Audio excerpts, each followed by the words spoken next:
बंधु माने सर्वप्रथमे आपण मानक समस्त मोर नूतन वर्ष 2026 उपलक्षे अनेक शुभेच्छा एवं शुभकामना। एही नूतन वर्ष 2026 आपणक पई शुभमय हेउ मंगलमय हेउ एहा ही ईश्वरक निकटरे मोर कामना। तेबे बंधु माने आजिर एही भिडियोटी कुंभ राशि व्यक्ति विशेष मानक पई बहुत ही गुरुत्वपूर्ण अटे। आजिर एही भिडियो रे आमे माने आलोचना करिबा जे कुंभ राशि व्यक्ति विशेष मानक पई एही नूतन वर्ष 2026 किपरि रहिबो। 2026 रो वार्षिक राशिफल उपरे आलोचना करिबा। एही नूतन वर्ष 2026 कुंभ राशि व्यक्ति विशेष मानकर जीवन रे कोन सबु बड़ बड़ परिवर्तन आनिबाकु जाउछि एही सबु विषय रे आजिर एही भिडियो रे आमे माने विस्तार भाबरे आलोचना करिबा। किंतु भिडियोटी रे आगो को बढ़िबा पूर्वरु जदि आपणकर कुंभ राशि होई थाए तो भिडियोटी को लाइक करी चैनल टी को सब्सक्राइब करि दियंतु एवं कमेंट बॉक्स रे भक्ति एवं श्रद्धार सहित जय श्री जगन्नाथ जय मां लक्ष्मी निश्चय लिखंतु। तेबे सर्वप्रथमे आसंतु जानिबा समस्त ग्रह मानकर स्थिति एवं गोचर संपर्क रे एवं प्रत्येक ग्रह मानकर स्थिति को नेकी एही 2026 मसीहारे आपणकर भाग्य आपणको कोन सबु आनिदेबो आपणको जीवन रे कोन सबु बड़ बड़ परिवर्तन हेबो ताहा मध्य आजिरो एही भिडियो रे आमे माने जानिबा। आपणको केउ सबु शुभ फल प्राप्ति हेबो एवं केउ सबु अशुभ फल प्राप्ति हेबो से विषय रे जानिबा एवं जेउ सबु अशुभत्व रहुछि से गुडी को दूर करिबा पई किछि विशेष प्रतिकार मध्य जानिबा। तेबे प्रतिकार गुडी को आमे भिडियो शेष रे जानिबा। सेथि पई आपण मानको गोटिए अनुरोध आपण माने भिडियोटी को शेष पर्यंत निश्चय देखंतु। तेबे बंधु माने जदि आपणकर कुंभ राशि होई थाए किबा कुंभ लग्न होई थाए तो एही भिडियोटी को आपण माने देखि परिबे। एही कार्यक्रमटी आपणकर जन्म राशि चंद्र राशि उपरे आधारित। बंधु माने एही वर्ष 2026 टी सूर्यंकर वर्ष अटे। तेबे एही 2026 मसीहारे सूर्य आपणको केउ भली फल प्रदान करिवे आपण केते लाभवान रहिबे से विषय मध्य आमे माने जानिबा। तेबे बंधु माने आपणकर राशि रे बा लग्न रे राहु विराजमान अछंती तो 2026 मसीहार जनवरी मास प्रथम रु राहु आपणकर प्रथम भावरे रहुछंती एवं आपणकर सप्तम भावरे केतु विराजमान अछंती। आपणकर सप्तम भावर अधिपति हेउछंती सूर्य आपणकर द्वितीय भावरे अछंती शनि जे कि आपणक राशि अधिपति अटंती। गुरु आपणकर पंचम भावरे अछंती जहा कि आपणक पई लाभदायक सिद्ध हेबा। मंगल शुक्र एवं सूर्य आपणकर एकादश भावरे गोचर करूछंती जेहेतु आपणकर राशि अधिपति हेउछंती शनिदेव जे कि आपणकर राशि द्वितीय भावरे अछंती धन भावरे अछंती। एही 2026 मसीहारे आपणक राशि रे शनि 7.5 मध्य रहुअछि। शनि 7.5 रो तृतीय चरण चालू अछि। तेबे आपणक पई सबुठारु खुशीर कथा हेउछि जे एही नूतन वर्ष रे आपणक राशि रो शनि 7.5 रो समाप्ति हेबाकु जाउछि।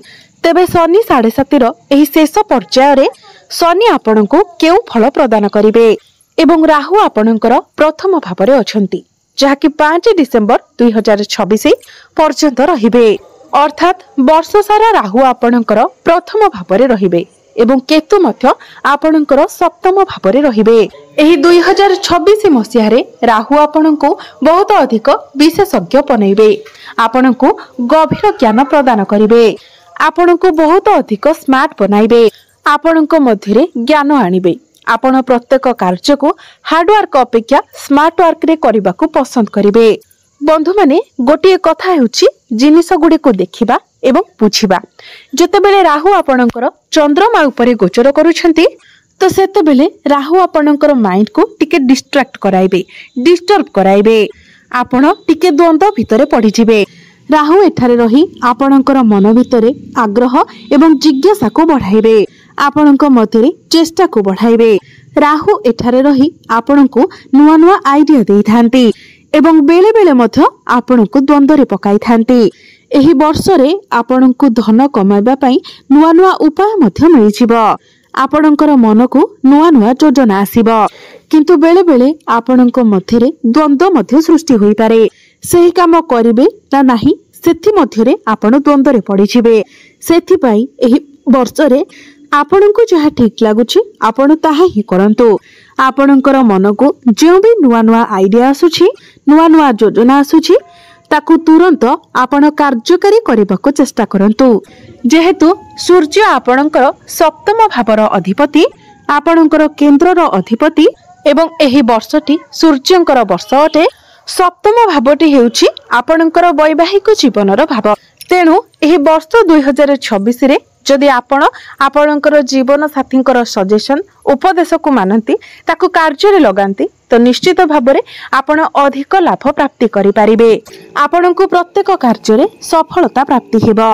आउ गोटे बड़ कथा हेउछि जे गुरु आपणकर पंचम भाव रे अछंती एवं आपणकर षष्ठ भाव रे प्रवेश करबाको जाउछंती।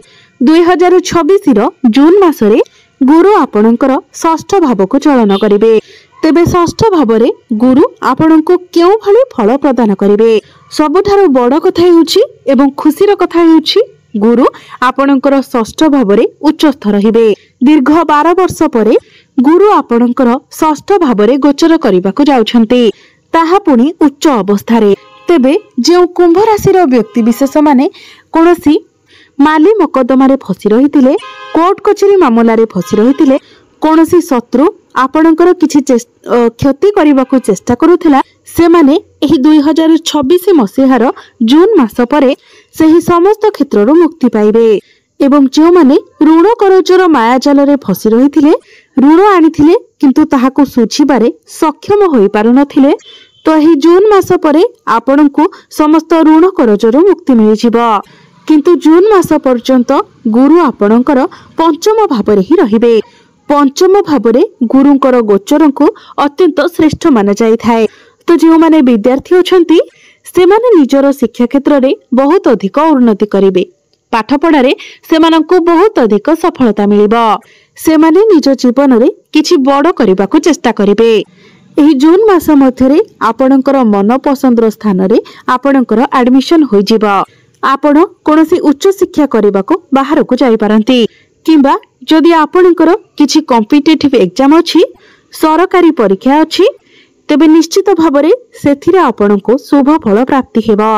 जदि आपण आपणकर पाठ पढ़ारे किछि बड़ करबाको चाहुचंती, किछि बड़ प्लानिंग करबाको चाहुचंती, तेबे जून मास पूर्वरु ही आपण ताहा करि नियंतु। आपणको अत्यंत शुभ फल प्राप्ति हेबो। विशेष करी मार्च मास ठारू नै जून मास भितरे आपणको आपणकर शिक्षा क्षेत्र रे बड़ सफलता प्राप्ति हेबो। समस्त परीक्षा रे आपणको सफलता प्राप्ति हेबो। जेतेबेले सूर्य आपणकर तृतीय भाव को चलन करिवे तो आपणको मध्यरे साहस एवं पराक्रम बढ़िबो। आउ गोटे कथा हेउछि एप्रिल रो मध्य भाग ठारू नै सेप्टेम्बर मास मध्यरे जदि आपणकर किछि इंटरव्यू रहिछि, तेबे निश्चित भावरे से आपण निश्चित भावरे सेथिरे उत्तीर्ण हेबे। जेहेतु एही 2026 मसीहाटी सूर्यंकर वर्ष अटे एवं जेहेतु सूर्य होउछंती सरकारीर कारक ग्रह, तो निश्चित भावरे एही नूतन वर्ष रे आपणको कोनोसी सरकारी तरफरु लाभ प्राप्ति हेबो। एहा व्यतीत गुरु एही वर्ष आरंभरु आपणकर पंचम भावरे त्रिकोण रे गोचर करुथिबारु जो मानकर विवाह बयस हो जाइथिले मध्य विवाह होई पारु नथिला, तो ही जून मास मध्यरे आपणको गृह को विवाह प्रस्ताव मान आसी पारे। आपणकर विवाह फाइनल मध्य होइछिबो। एवं प्रेम जीवन कथा जति कहिबा तो प्रेम जीवन रे मध्य आपणको बहुत अधिक सफलता मिलिबो। पूर्वरु आपणकर प्रेम जीवन रे जदि कोनोसी प्रकारर समस्या लागि रहितिला, आपणको मध्यरे कथावार्ता बंद होई जाइतिला, मनांतर मतांतर लागि रहितिला, से सबु एही नूतन वर्ष रे दूर होई जिवो। विशेष करी जून मास मध्यरे केतु आपणकर सप्तम भावरे वर्ष सारा रहुथिबारु आपणकर वैवाहिक जीवन रे टिके समस्या देखा देई पारे। कारण आपणक सहित जेते भल हेले मध्य केतु आपणकर मध्यरे असंतुष्टि प्रदान करिवे। आपणकर जीवन साथी जेते भी भल हुंतु ना काहेकि आपणक मध्यरे किछि ना किछि असंतोष देखा देबो। तेबे एही नूतन वर्ष 2026 रे आपणकर वैवाहिक जीवन एतेटा भल नाही। परस्पर मध्यरे आपण तालमेल ठीक रखंतु एवं परस्पर को आपण बुझिबाको चेष्टा करंतु। नचेत छोट छोट कथा को नेकी आपणक मध्यरे आर्गुमेंट देखा देई पारे, कली झगड़ा मन मनांतर देखा देई पारे। एथिपाई आपण उपाय अवश्य करंतु। तेबे उपाय गुड़िक आमे वीडियो शेष रे जानिबा। आपणकर प्रेम जीवन विषय जदि आमे कथा हेबा, जेहेतु गुरु आपणकर पंचम भाव अछंती, तो जनवरी मासरू जून 2 तारिख पर्यंत आपणकर प्रेम जीवन बहुत ही अधिक भल रहिबो। आपणकर जे पार्टनर अछंती तांको भितरे आपण दायित्वबोध देखिबाकू पाइबे। आपणक प्रति तांको मनरे भल पाइबा बढ़िबो। भ्रमण सुख आपणको प्राप्ति हेबो। किंतु जून मास परे आपण लक्ष्य करिवे जे आपणक भितरे किछि मनांतर मतांतर चली पारे। जो माने सिंगल अछंती सेमानंकु जनवरी मासरो नै जून मास मध्यरे नूतन पार्टनर मिली पारंती। एही नूतन वर्षरे आपणकर नूतन संपर्क मध्य जोड़ी होई पारे। आपणकर भल पाइबा विवाहर रूप मध्य नै पारे। जेहेतु आपणकर लग्न रे राहु विराजमान अछंती, तो आपण आपणकर जिदखोर प्रकृति एवं संदेह मनोभाव को निज ठारू आपण दूरे रखंतु। तेबे जाई आपणकर प्रेम जीवन बहुत ही भल चलिबो। जुलाई मासरू सेप्टेम्बर मास मध्यरे आपणकर प्रेम जीवन रे भूल बुझामणा सृष्टि होई पारे। आपणक मध्यरे मन मनांतर देखा देई पारे। सेथिपाई आपण उपाय अवश्य करिवे। एबे आसंतु कथा हेबा सबुठारो गुरुत्वपूर्ण विषय वस्तु, जहा कि आपणकर भाग्य, क्यारियर एवं आपणकर व्यापार वाणिज्य किपरि रहिबो। मु एठारे समस्त कुंभ राशि व्यक्ति विशेष मानकु गोटिए कथा कहि रखिबाकू चाहिबी। आमे बेले बेले बहुत अधिक परिश्रम करिथाउ, किंतु सही हिसाब रे हमकु सफलता मिल पारि न थाए। कारण सेठारे हमकु भाग्यर साथ मिली न थाए। जेउठी भाग्यर साथ मिली थाए सेठारे अल्प परिश्रम रे मध्य अधिक सफलता मिली थाए। केवल परिश्रम कले ही आपण सफलता पाई परिबे ताहा ठीक नुहे। केउठी ना केउठी हमर भाग्यर साथ मिलिबा मध्य बहुत जरूरी होई थाए। सेथिपाई आपणकर भाग्य केते स्ट्रांग रहुछि, आपणको केते मात्रा रे आपणकर भाग्यर सपोर्ट मिलुछि ताहा मध्य देखिबा जरूरी अटे। बेले बेले एपरि किछि मनुष्य रही थांती, सेमाने जीवन रे बहुत परिश्रम करी करी सेमानकर जीवनर शेष हो जाई थाए, किंतु सेमानकु सफलता मिली पारि न थाए। कारण भाग्य सेमानकु साथ देई न थाए। सेमानकर जन्म कुंडली रे सेमानकर नवम भाव भाग्य भाव दुर्बल रही थाए। तेबे जन्म कुंडलीर नवम भावरु भाग्य को देखा जाई थाए। तो आपणक भाग्य भावर अधिपति शुक्र अटंती। शुक्र आपणकर एकादश भावरे विराजमान अछंती। गुरु को भाग्यर कारक ग्रह बोली माना जाई थाए। तो जून मास परठारु आपणकर भाग्य 70 रु 80% भल रहुछि। जेहेतु गुरुंकर दृष्टि आपणकर भाग्य भाव एवं कर्म भाव उपरे पड़ुअछि, तो एही वर्ष आपणकर भाग्य भल रहिबो। आपण आपणकर क्यारियर रे बहुत अधिक उन्नति करिवे। एही वर्ष आपण आपणकर क्यारियर रे किछि ना किछि बड़ परिवर्तन करि पारंती। किंबा जदि तो एही नूतन वर्ष रे आपणकर प्रमोशन रो जोग बनुछि। आपणकर स्थान परिवर्तन मध्य होई पारे। ऊपर ऑफिसरकर सपोर्ट आपणको प्राप्ति हेबा। एवं जो माने भी चाकरी रो अपेक्षा रे रहिथिले, दीर्घ दिन धरि चाकरी रो अपेक्षा रे रहिथिले, जून मास परठारु आपणको चाकरी मिलिबार बहुत अधिक संभावना रहुछि। तेनु आपण निज तरफरु चेष्टा जारी रखंतु। बंधु माने जनवरी 16 तारिख रु नेकी फेब्रुआरी मास मध्यरे मंगल आपणकर द्वादश भावरे चलन करिवे। एहा आपणकर वैदेशिक कार्य गति को त्वरान्वित करिबा। जो माने विदेश रे रही कोनोसी काम कार्य करूछंती सेमानकु शुभ फल प्राप्ति हेबा। इंपोर्ट एक्सपोर्ट रो काम रे, कंस्ट्रक्शन रो काम रे, आईटी सेक्टर रे, टेक्निकल फील्ड रे आपणकु सफलता प्राप्ति हेबा। एही समय रे आपणकु कोनोसी एमएनसी कंपनी रो जॉब ऑफर मते आसी पारे। फेब्रुआरी मास ठारू एप्रिल 3 तारिख पर्यंत मंगल आपणकर लग्न रे रहिबे। एही समय रे आपणकर कर्म क्षेत्र रे आपणकर कहा सहित आर्गुमेंट होई पारे। ऊपर ऑफिसरकर सहित आपणकर आर्गुमेंट होई पारे। आपणक मत सेथि पई एही समय रे आपण आपणकर क्रोध उपरे नियंत्रण रखंतु। एवं एप्रिल 3 तारिख ठारू जून मास पर्यंत मंगल आपणकर द्वितीय भाव धन भाव चलन करिवे। तो समस्त कुंभ राशि व्यक्ति विशेष मानक पई एही समय अवधि सर्वश्रेष्ठ रहिबो। आपणकर क्यारियर पई अति उत्तम साब्यस्त हेबो। एही समय मध्यरे नूतन चाकरी पदोन्नति एवं बहुत अधिक सफलता प्राप्ति हेबो। एही समय आपणको आपणक परिश्रमर उचित फल प्राप्ति हेबो। अटकी रहितिबा समस्त कार्य आपणकर आगको बढ़िबो।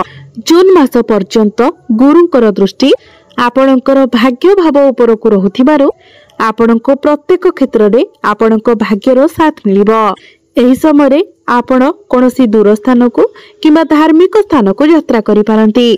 आपण किछि बड़ कामर आरंभ करि पारंती, किछि बड़ इन्वेस्टमेंट करि पारंती एवं जून मास मध्यरे आपणकर गृह रे कोनोसी शुभ मांगलिक कार्यर आयोजन होई पारे। जेहेतु एही वर्षटी सूर्यंकर वर्ष अटे एवं सूर्य होउछन्ती आपणकर सप्तम भावर अधिपति अर्थात व्यापार वाणिज्य भावर अधिपति। तो एही वर्ष आपणकर व्यापार वाणिज्य रे आपण बहुत अधिक ग्रोथ देखिबाको पाइबे। एही नूतन वर्ष रे आपण किछि नुवा बिजनेस मध्य स्टार्ट करि पारंती। आपणक मध्यरे क्रिएटिव आइडियाज आसीबो। आपणकर कष्ट एही वर्ष आपणकर डेली इनकम मध्य बढ़िबो। आपणकर फाइनेंशियल ग्रोथ हेबो। शनि आपणकर द्वितीय भावरे थिबारु आपणकर जहाँ भी आर्थिक समस्या रहुतिला से सब दूर होइछिबो। आपणकर बैंक बैलेंस बढ़िबो। आपणकर स्वास्थ्य विषय जदि आमे कथा हेबा तो स्वास्थ्य रे सेमिति किछि बड़ समस्या देखा जाउ नाही। जेहेतु शनि आपणकर द्वितीय भावरे अछंती तो सेमिति किछि छोट मोट समस्या देखा देई पारे। एलर्जी, इन्फेक्शन, थंडा, काश, ज्वर एभली किछि छोट मोट समस्या देखा देई पारे। शनि जेहेतु आपणकर द्वितीय भावरे अछंती आपणकर टिके थ्रोट इन्फेक्शन देखा देई पारे। पाटी रे किंबा दांत रे किछि समस्या देखा देई पारे। राहु आपणकर प्रथम भावरे थिबारो समय समय आपणकर मुंड बिंधा भली समस्या, माइग्रेन भली समस्या किछि देखा देई पारे। तेणु एही सब प्रति आपण विशेष भावरे ध्यान दियंतु। एबे आसंतु जानिबा किछि उपाय विषय रे। जे उपाय को करिबा द्वारा एही वर्ष रे जहाँ भी किछि अशुभ रहुछि ताहा दूर होई पारिबो। तेबे एही वर्ष आपण प्रत्येक शनिवार दिन शनि देवंकर दर्शन करंतु एवं प्रत्येक शनिवार दिन आपण शनि मंदिर रे सोरिष तेलर दीपटी जालंतु। प्रत्येक दिन संध्या रे आपण हनुमान चालीसार पाठ करंतु। एनु जेहेतु एही वर्षटी सूर्यंकर अटे तेणु प्रत्येक दिन आपण उदित सूर्य को तंबा पात्र रे जलार्घ्य अर्पण करंतु। तेबे बंधु माने आपणकर जीवन मंगलमय हो, एहा ही ईश्वरंक निकटरे मोर प्रार्थना। धन्यवाद।